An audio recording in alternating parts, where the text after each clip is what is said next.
Nós vamos começar com uma aula sobre parábolas de Jesus sobre o desapego das riquezas terrenas. Nós vamos falar sobre a parábola da viúva oprimida, ou também conhecida como o juiz iníquo e a viúva inoportuna.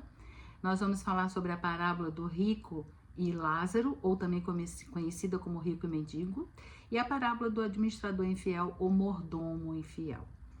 E a bibliografia, dessas três parábolas que nós vamos estudar a seguir, elas estão em alguns livros. Parábolas Evangélicas, do Rodolfo Caligares, As Maravilhosas Parábolas de Jesus, do Paulo Alves Godoy, As Parábolas Terapêuticas no volume 2, do Alírio de Cerqueira Filho, As Parábolas e Ensinos de Jesus, de Caibar Schutel, a Bíblia da Mulher, o curso de Aprendiz do Evangelho, segundo ano, da FESP, Em Busca do Mestre de Vinícius, e a Sabedoria das Parábolas de Humberto Holden. Então vamos iniciar com a parábola da viúva oprimida. Eu vou ler a parábola na Bíblia da Mulher. A parábola do juiz iníquo. Disse-lhes Jesus uma parábola sobre o dever de orar sempre e nunca esmorecer. Havia uma certa cidade um juiz que não temia Deus e nem respeitava homem algum. E havia também, naquela mesma cidade, uma viúva que vinha ter com ele, dizendo: julga minha causa contra o meu adversário. E ele, por algum tempo, não a quis atender, mas depois disse consigo: bem que eu não temo Deus, nem respeito a homem algum.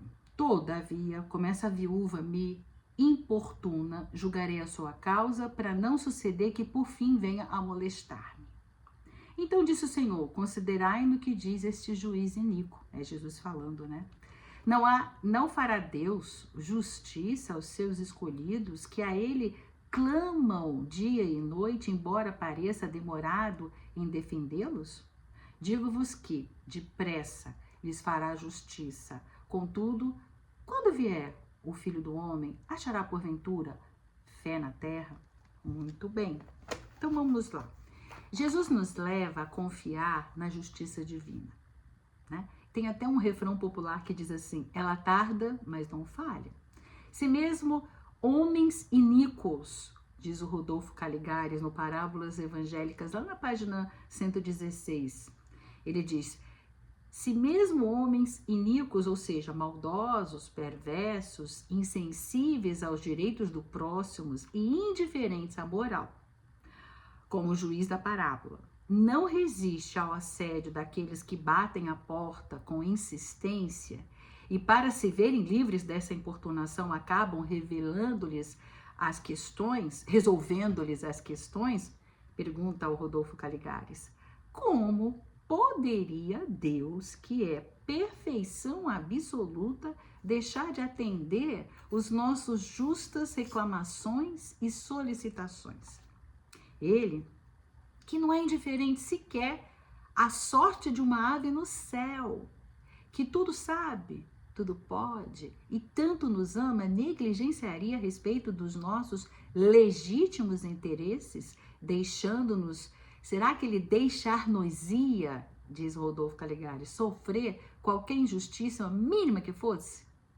Não, O atendimento tardio, diz o Paulo Alves Godoy no livro As Maravilhosas Parábolas de Jesus, ele é motivado por nós próprios.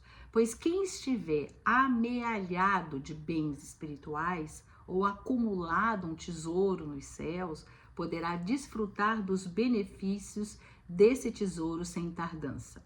O mestre deixou bem evidenciado: a cada um será dado segundo as suas obras. Se as nossas obras forem boas, tudo aquilo que pedimos ao Pai nos será concedido. No mesmo Evangelho de Lucas, no capítulo 4, versículo 25 e 27, que no tempo, ele conta pra gente, no tempo de Eliseu, havia muitos leprosos na terra. Só que o profeta foi enviado apenas para curar Naamã, o Ciro. Também ele continua explicando pra gente, havia muitas viúvas nos tempos de Elias, aquele profeta, mas o profeta somente foi enviado para a pobre viúva de Sarepta, de Sidom. Sidom era uma antiga cidade costeira ali, fenícia, né? Aquela famosa cidade para onde o profeta Elias fez muitos milagres, né? Mas o que a gente quer explicar com essas duas citações, né? É que essas passagens atestam o quanto é importante haver mérito de ordem espiritual quando se formula um pedido. Pois é. Esse mérito é a qualidade que o nosso espírito adquire através das vivências dos preceitos evangélicos na vida, aqui mesmo na terra, na carne, né? Todos nós, na nossa trajetória evolutiva, experimentamos provações que não podemos nos esquivar.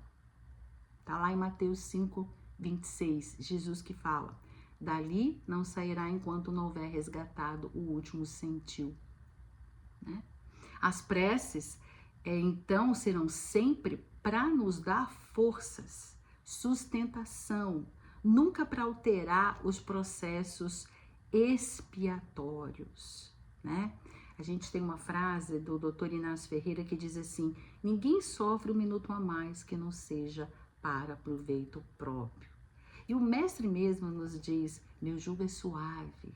E o que ele quis dizer com meu jugo é suave? Ele é o significado novo que nós damos para os acontecimentos pesados.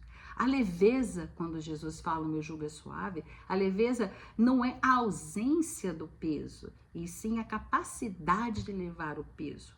Então, nos nossos processos expiatórios, às vezes, nós estamos vivenciando experiências para que nós possamos evoluir, para que nós possamos sair da zona de conforto, para que nós possamos acessar conhecimentos que a gente sequer sabia. Pois é. O exemplo de um aluno, né, que passou o ano inteiro sem estudar. Notas baixas nas provas bimestrais, eu não sei, ou trimestrais. Aí chega no final do ano, tem aquela prova final, né? E ele não consegue tirar a nota suficiente, vai para a recuperação em janeiro, não é assim? E aí, pode ser que o pai e a mãe fizessem, coitadinho, né? Não, vamos liberar, deixa, coitada, já tá em férias, todo mundo tá de férias, os amigos estão passeando, viajando, coitadinho. É assim que a gente pensa? Claro que não, né? A gente sabe que é importante ele aprender, porque senão no ano seguinte ele não vai ter base para continuar, né? Aquilo vai acumulando. O que ele tinha que aprender naquele ano vai servir para os aprendizados seguintes. Então, mesmo que ele peça, que ele reclame, que ele acha justo, que ele diga que está todo mundo de férias, nós pais, o que nós fazemos? Não, você vai estudar, agora você vai estudar, vai aprender. Quando você tirar a nota suficiente para passar, que mostra que você aprendeu, isso vai ser muito bom para você, para os novos, né, digamos assim, degraus evolutivos. E assim, né? Por isso que o nosso mestre nos ensina. Peçamos então a Deus para que fortaleça os nossos ombros para podermos carregar a cruz, nunca para retirar a cruz dos nossos ombros, né? Nós sabemos que estaremos sempre sendo aprovados, testados, mas ninguém dá uma prova que aquele aluno não tenha capacidade de responder. Ninguém vai dar uma prova para a criança do 5º ano, né? Uma prova da 8ª série, do 9º ano, como diz hoje em dia, né? Ele tem que receber a prova segundo aquilo que ele aprendeu naquele ano. E nós também, né? Nós também, pelo amor do nosso Pai, ele vai auxiliar para que nós consigamos aprender, nos desenvolver ao longo do nosso processo, do nosso progresso, do nosso processo evolutivo.